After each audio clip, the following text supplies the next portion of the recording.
Inside, it's comfortable. Inside a house, inside a family, inside a routine. But what if we widen our view beyond the fence across the street? Outside, we find people struggling with loneliness, poverty, families that don't look like ours, or without a safe family at all. Jesus didn't call us to live by our neighbors. He called us to love our neighbors. All right, so we're talking about neighboring, and I'm sure you might be wondering, why are we talking about neighboring? That's kind of a weird sermon series, I think. It's kind of our first one of its kind, but as Jim mentioned, or I think he might have mentioned, but we've been talking about this series for a couple years now, since really before we decided to, or right when we were in the planning stages of launching Journey, we've been reading this book right here. It's called The Art of Neighboring, and I'm going to talk a little bit about it today. We have copies of it up back if you want to buy it. It's just what we paid for it. We're not making money off the book or anything. But neighboring is an interesting concept. Last weekend, we had a barbecue next door. You might have been aware of it. It was awesome. We had a million burgers and ribs, and it was just the greatest time.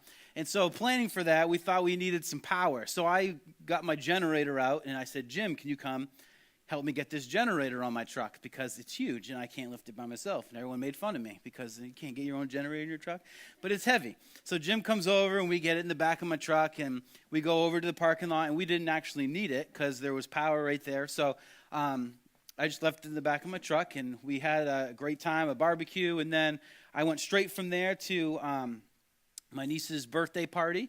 And so we didn't get home till 5:30, 6 o'clock, something like that. And I looked and I was like, oh, I still have that generator in the back of my truck. And I had to go to Portland the next day for work, so I was going to be there for a couple of days. So I really needed to get this generator out of the back of my truck. So I had a couple options that I kind of looked at. I thought I could make a ramp maybe. And I got some 2x4s. I didn't have any 2x6s. And I thought, nope, that will kill me if I try that. So I didn't do that. And I thought I could make a little pulley system and like lower it down. And that didn't work either. So then I thought maybe I could back up. My front lawn kind of slopes down a little bit. So I thought if I back up, like the lawn will be higher than the tailgate, and maybe I could, and that didn't work either, obviously. So I did what any self-respecting man would do. I sat on my tailgate, and I hoped someone would drive by and take pity on me. And after a couple minutes, a guy did. He drove by, and as I sat there, I thought, man, I really wish I kind of knew my neighbors a little better than I do. Like, I thought I knew my neighbors really well. Like, I'm kind of one of those people that I think I know my neighbors well. And it dawned on me at that moment that I didn't really know them as well as I thought I did. And so this guy pulls up and he says, hey, do you need some help with that? And I was like, oh, thank you, God. Yes, I do. So he hopped out, gloves and all, and we got it off the truck. And I was like, thank you so much. I was like, I don't know if we've really officially met. My name's Brian. And he said, oh, my name's Chad, and it's nice to meet you. And I see him walk his dog like every single day. But I didn't know what his name was. And I would refer to Gretchen, like if I ever saw him or I saw him like at the store, I would say like who I thought his last name was, which it's not his last name, but she always knew who I was talking about when I mentioned this guy by his incorrect last name. So now I know his real first name, and so I kind of took one step towards getting to know him. And so neighboring is interesting, and I think Jim mentioned it, that we believe that neighboring could really be one of the smallest but simplest ways to really change the world. We think that this has potential to change the world, and that you guys could actually change the world through this series. If you kind of listen to the things and some of the practices we're going to talk about, but we think it has huge potential to kind of move us towards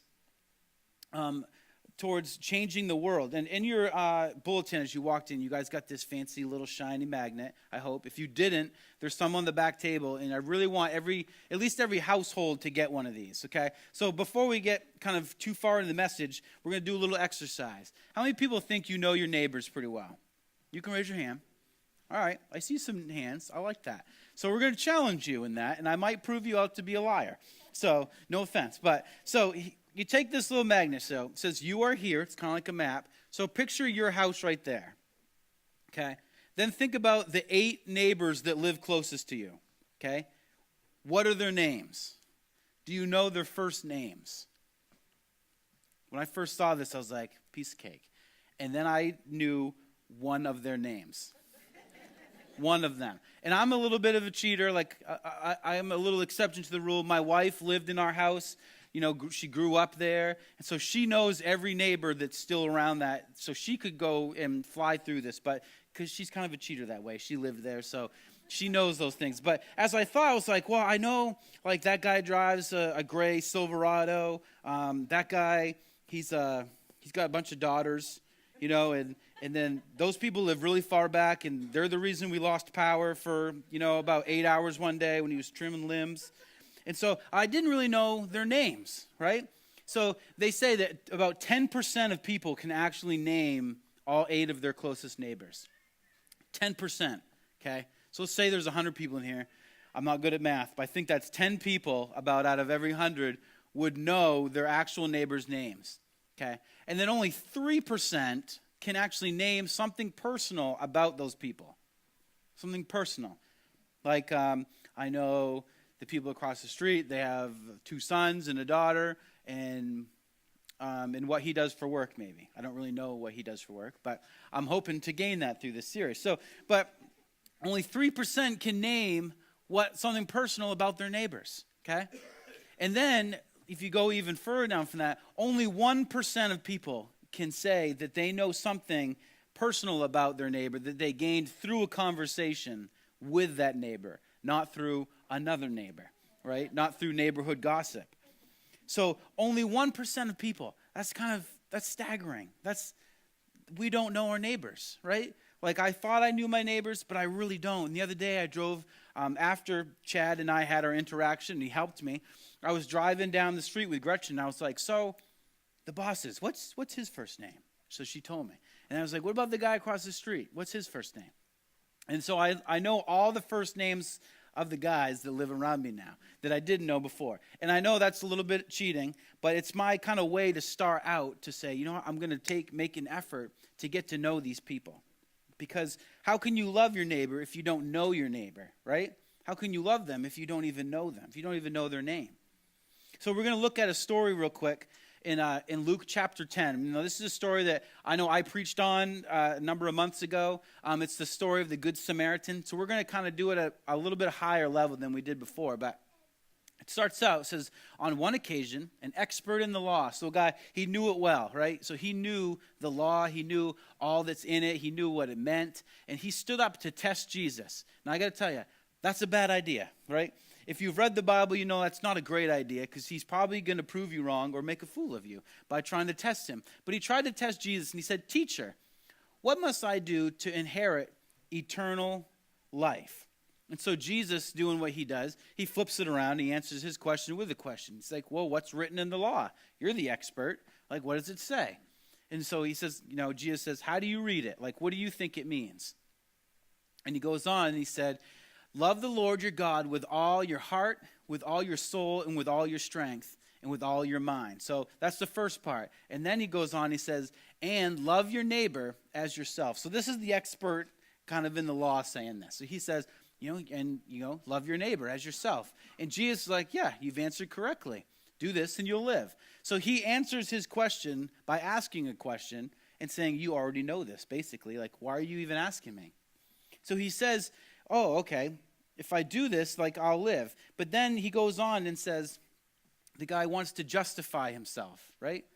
But he wants to justify himself because all of us want to kind of know, like, the nitty-gritty of it, right? He wants to justify himself. So he asked Jesus, and who is my neighbor? When I read this, it kind of reminds me of my daughter when she says, can I have a cookie after dinner? And I say, well, you have to eat your dinner. She says, well, how much of it? Like, how many bites do I actually have to eat till I can get a cookie? Like, I'm not going to eat all of it, but I don't want to eat 5 bites if I only have to eat 4, right? And so he wants to justify himself.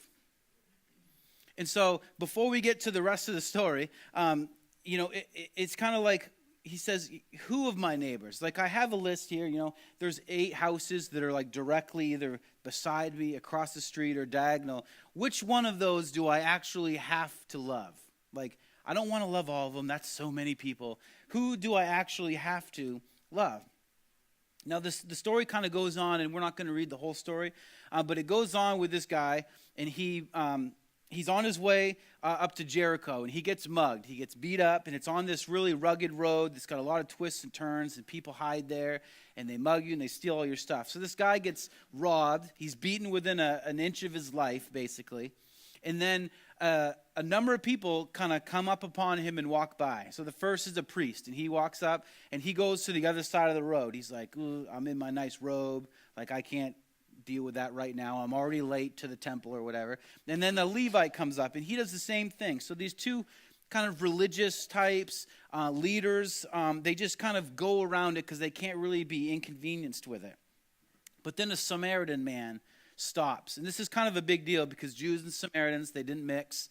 They weren't like friends. They didn't talk to each other. But this Samaritan kind of comes up and he says, he sees this guy in need, and he stops and he helps him. He bandages him up. He gets him, so that he can stand maybe, and he hops him up on his donkey, and he brings him into an inn, and he takes care of him for the night. So he stays with him overnight, changes his plans, and he's with him. And then he pays the innkeeper. He's like, "Here's some money. Take care of him for a couple of days. I'll be back. And if you incur any extra expense, I'll pay for it. I'm good for it. Take care of my friend here." And so then we'll pick it back up, and Jesus tells him, he says, "Which of these three do you think was a neighbor?" Right? The priest, the Levite, or the Samaritan. "Which of these three do you think was the neighbor to the man who fell into the hands of robbers?" And so, like you and I would say, well, the one who had mercy on him. And Jesus says, "Go and do likewise."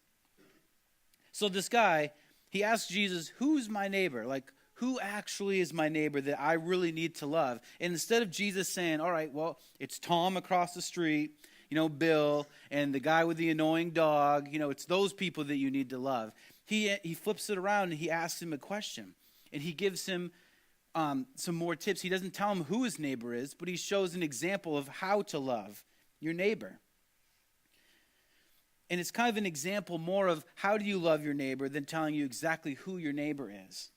But we all know, and we've kind of heard messages on this before, I've preached this before, that, this could be Jesus saying, like, all people, we need to love them. We need to love people that you come in contact with. And that's true. We should love the moms that you see when you pick up your kids after school every day. You should love the kid behind the register at the grocery store. You should love, the people that own the restaurant that, got your order incorrect. You should love the people, the unexpected people that maybe you come up and you see on the side of the road, or you're walking here or there. And yes, that is true, that we should love those people. But here's the question: what if when Jesus said to love your neighbor, he meant your actual neighbor? Have you thought about it that way? What if when Jesus said to love your neighbor as yourself, he meant the people that live next door to you? Now, maybe you live in an apartment, right? Maybe you're like, I'm kind of exempt from this. I don't have a house. I don't have neighbors. Like, maybe he meant the people that live across the hall from you. Maybe he means the people that share the same wall with you that you probably know all kinds of information about, because that wall is not quite as thin as they think it is, right? Or maybe you're a college student and you're in the dorm and you have neighbors that live on all sides of you. Maybe Jesus meant to love your actual neighbors. Maybe you live on a road, and we talked about this with Seth and I. We were talking this morning. What if you live on a road where your closest neighbor is like 500 yards down the road? Maybe he's saying that that's who you need to love. We all have neighbors of some kind. And I'm wondering, like, what if we've kind of missed the point of this? That instead of thinking, Jesus is saying we need to love all people, and we need to go and just love all these other people, but we haven't really thought, maybe I need to love the people who are closest to me. What if we're supposed to show this kind of love to the neighbor across the street, right? Or maybe they're an elderly couple and they can't get out in the wintertime to get food as often as they should. Or maybe it's the family next door who lost a child or lost a parent. Maybe it's those people that we are called to love. And so, again, with this book, The Art of Neighboring, there's a story in here. This is written by a pastor, and so it's very pastorally written. There's another book up back that is written kind of by another pastor, but it's a little more practical in some of these things. But in this book, there's a story where this guy, he's a pastor in like Denver, Colorado, And he gets together with a bunch of other pastors. And they say, let's go to the city. Let's go to the town and see how we can, change the city, right? Let's take on Denver and do all this stuff to change the world, right? And so they meet with the mayor of the town. And they say, we got all these congregations and we're a bunch of churches, but we want to come together and we want to do something awesome for the town. Like, what do you envision would be something that we could do to kind of impact our community? And so the mayor, he kind of goes through a few different things, and it doesn't really say if he's a Christian. I don't think he was, and so he's kind of like, well, we have these programs, and you could volunteer here, I guess, and we have this going on, and then at the end of it, he said something just kind of in passing, like not really knowing what he was saying maybe. He just kind of passes it on. He's like, well, really, if you guys just could set up some sort of neighboring program, like if you guys could just get people to be good neighbors, like we wouldn't need all this extra stuff. And so you have this group of pastors, I think there was like 15 of them maybe in this room, who then are sitting there asking their city leader what they could do to help, and the city leader tells them to love their neighbors. Like, if that's not, kind of awkward, as your life's work is to follow the words of Jesus, and Jesus says to love your neighbor as yourself, and then you're asking the city what you could do, and he says, love your neighbor.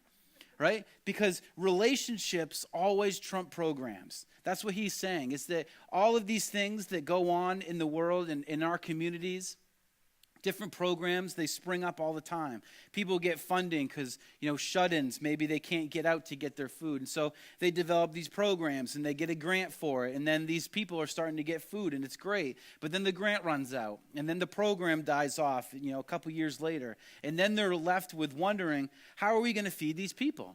But if we could kind of develop this neighboring philosophy where instead of, Tom and Sally, instead of them going to the food cupboard to get their food, if their neighbors would take a look and know what situation they were in and took pity on them and loved them and brought them in, they wouldn't need to go get that sort of thing. If our neighbors, if we could just develop a system to maybe have neighbors and be neighborly, we wouldn't need all these extra programs. And I'm not trying to say that these government-run programs aren't needed and they're not valuable. I think they're needed because we tend to ignore our neighbors. We tend to drive down our street, we wave, you smile, and then you keep going, and you don't even know their name, even though you see them every single day. If we could just equip people to be in tune with the needs that are across the street or maybe next door to us, instead of just giving to all these organizations that don't, we don't see faces and we don't feel the burden of the needs, we could really change the world. Because think about it this way. If we try to love everybody, if you're so focused on just loving everyone, then oftentimes you end up loving no one at all. If you try to focus on just loving everyone, we often end up loving nobody because you can't hit the mark. And if we're not intentional about it, then we end up just having this metaphorical love for these people and our metaphorical neighbors, but nothing actually gets done. Very little gets done. So listen, these are some other things that they learned from that. These are some statistics, if you will, about neighboring that they learned from some government people like town managers and stuff like that. They said this, that people who have close bonds with their neighbors live longer. Think about that. Just knowing your neighbors can make you live longer. Who doesn't want to live longer? I do. I'd like to live a little bit longer. And it's just by knowing your neighbors. Or about this, where people know the names of their neighbors, crime is 60% lower. 60% lower if you just know your neighbors. That makes me wonder, who's doing the crime in those neighborhoods where they don't know each other? Is it because they're robbing each other? Because they don't know each other? They don't have any bond or any connection? But people who know the names of their neighbors, crime 60% lower. Or when natural disasters strike, your neighbors are your first responders. If something crazy happens, your house burns down and or earthquakes happen, your neighbors are the people that are already there. They're already there. Wouldn't you want to know that your neighbor is invested in you, in your life, and you in theirs, so that when disaster strikes, and maybe not even a natural disaster, but maybe something happens in your life, like a loss in the family. Who better than your closest neighbors to come and help you through that, process that with you? And this one struck me as I didn't really know how to take this one, that there's no visible difference between Christian and non-Christian neighbors. There's no visible difference between people who have a moral obligation, an obligation of belief system that tells them to do this, than people who don't. Right? Like that we are commanded to love our neighbor as ourselves, where these non-Christian people, they're not. They're not commanded to do that. They don't have that same belief system, but there's no visible difference between the two groups. Why is that?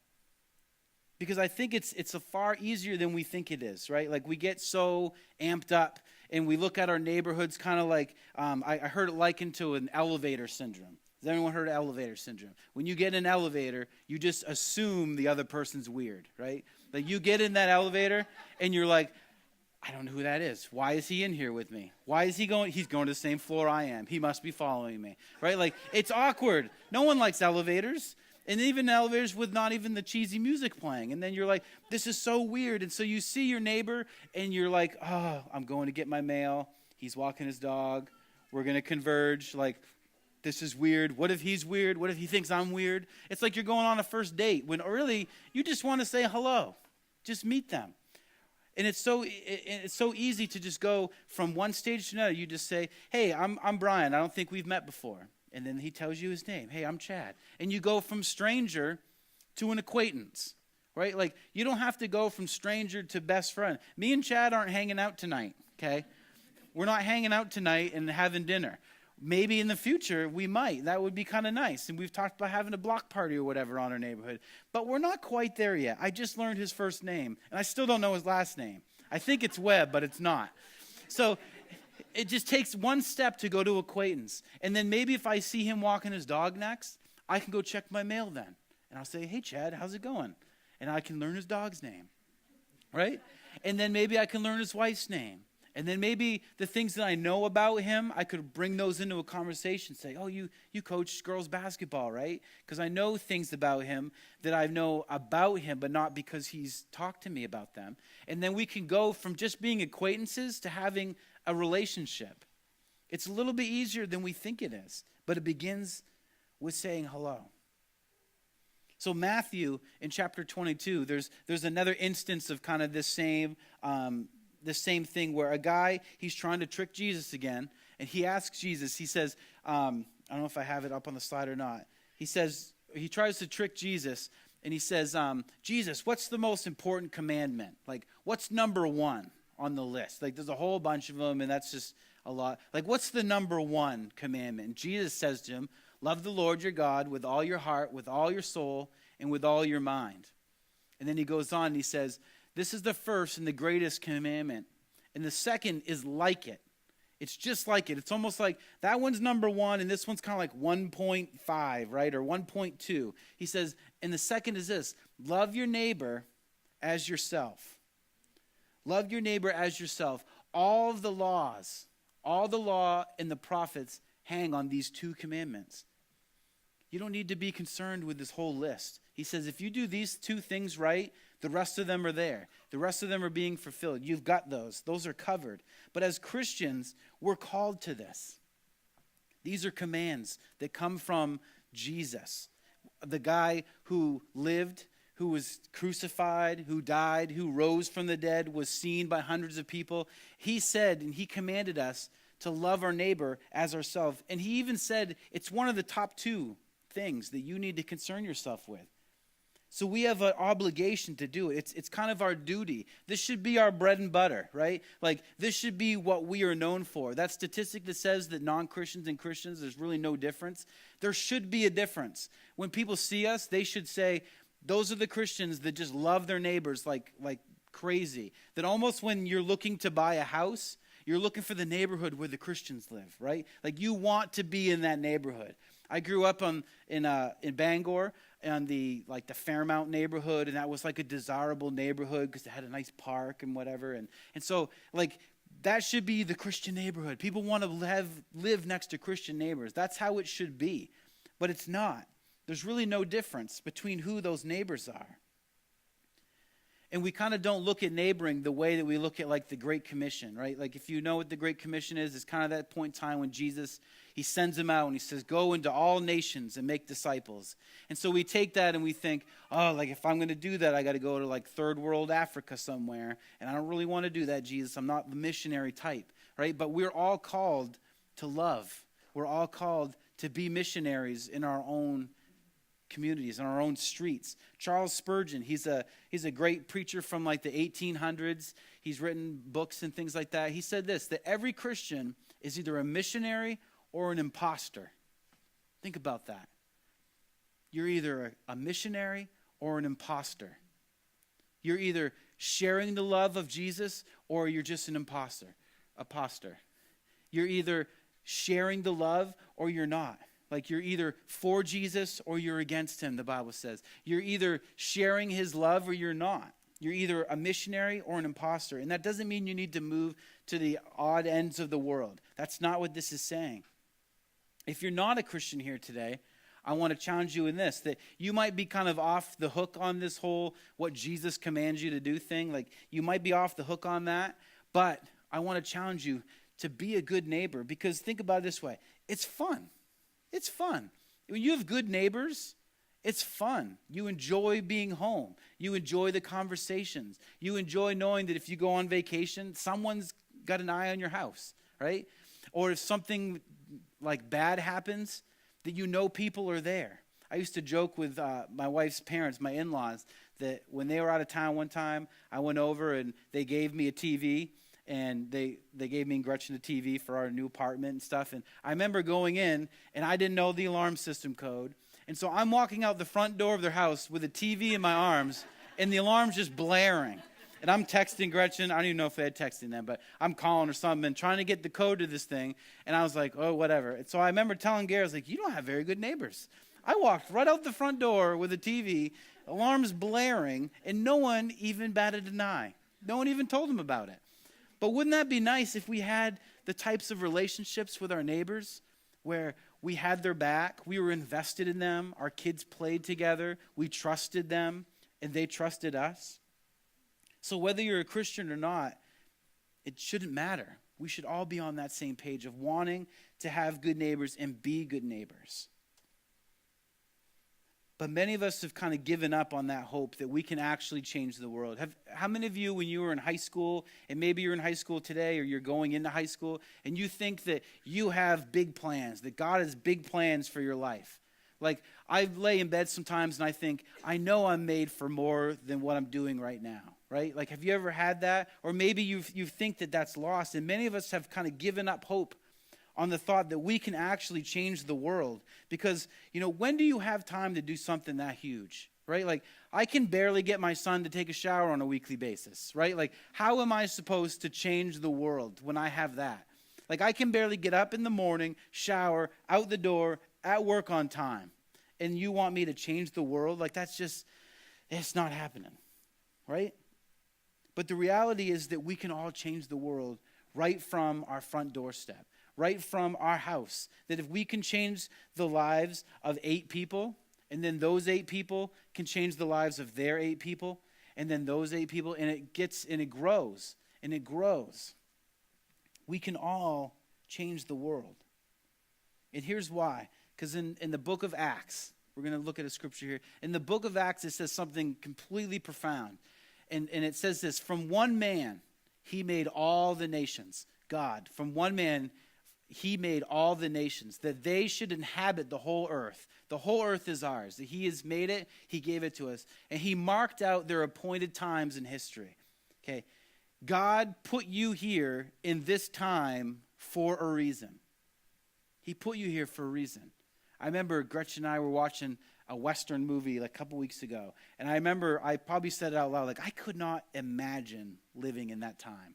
Like, I could not imagine what it would have been like to live at that time period, or in the 1700s, or the 1400s. I couldn't imagine what that would be like. And God is saying, you know what, Brian? You would not have survived more than a week. And that's why you were born in 1984. We thought that was a good time for you to be born. He knew that. He knew when you should be born. He knew when my son should be born. He knew when your grandchildren should have been born. He marked out your appointed time in history and the boundaries of their lands. He knows where you're at. He picked that. He helped you get to that point. Your neighbors are your neighbors for a reason. You are there for a reason. And maybe you're moving, and that's awesome. And maybe God's blessed you, and you can move and maybe get a bigger house, and that's great. But God has a plan for that house. He's got a plan for you. He's got a plan for the yard that you're looking at developing. He's got a plan for the neighbors that are going to live next door. Or maybe they're going to move away and you're going to get a new neighbor that's going to live there. God has a plan for your specific neighborhood, but it takes you stepping out and doing a part of that. You've got a piece in that. I read a brilliant quote this week. I don't have it up on the thing. I wasn't going to use it, but then I decided to use it. But it's this quote that says, I'm probably going to get it wrong, but it's basically sums it up like this, is that as you have more, as God has given you more, maybe you're moving to a bigger house, maybe your family's grown, but as you get more, it says build bigger tables instead of taller fences. As you kind of get, you hit that phase in life when maybe money is a little bit easier, instead of going and building the bigger house with more land, more space between you and your neighbors, build a bigger table instead of a taller fence. Maybe use that land to have more parties, have more people over, have more people be able to stay over at your house, have more room for kids to play. Instead of, building this bigger house with a bigger refuge, and Jim's going to talk about this, so I'm not going to steal his thunder, but instead of making your house just this fortress of solitude where you go to relax and get away from the world, make it a place where you go to interact with your friends, with your neighbors. Invite people into that, because God's placed you there for a reason. And you never know what God's going to do through that group of people. And so this magnet, it's a magnet. It will stick to some refrigerators, not those nice stainless steel ones anymore. But on the side of your refrigerator maybe, or maybe on your door if you've got a metal door, plop it on the inside of your door so you see it every day when you go out. But we want you guys to take this home and to put it up and to be reminded of this. And the goal is that you could start with learning someone new's name. Maybe it's just learning one name this week. That'd be my challenge, is that when you come back next Sunday, and I hope you do, is that you will know one new person's name, and that you didn't ask your wife what their name was, or you didn't ask your husband, but you will meet them and you'll say, hi, I'm Brian. What's your name? And you'll meet that person. And then maybe in a week or two, you can add another name to that list. Or maybe on that person's house, you can write their name and you can write something about them. Like, oh, that's Angie. She moved here from Minnesota. She's got 2 kids. Her husband's an air traffic controller. Like, maybe that's what you can write down because you met someone and one thing led to another and you had a great conversation. But that's our challenge to you this week. And next week, Jim's going to be here and he's going to bring a new perspective on this and kind of the what all this means and the potential that we can have if we start reaching out and really loving our neighbors. All right, so I'm going to pray real quick, and Jim's going to come up and he's going to close this out. God, we love you. We thank you that you marked out our time and our place, God. We thank you that you have brought people into our lives, people that maybe we're excited to meet. And we thank you for the people that we are very much not excited to meet, God. But we pray that you will break our hearts for our neighbors, that we will look at them as opportunities to share your love with them. Just pray for a great week. Pray that this magnet will be a reminder to step out of our comfort zones this week and maybe step into someone's life. In Jesus' name, amen.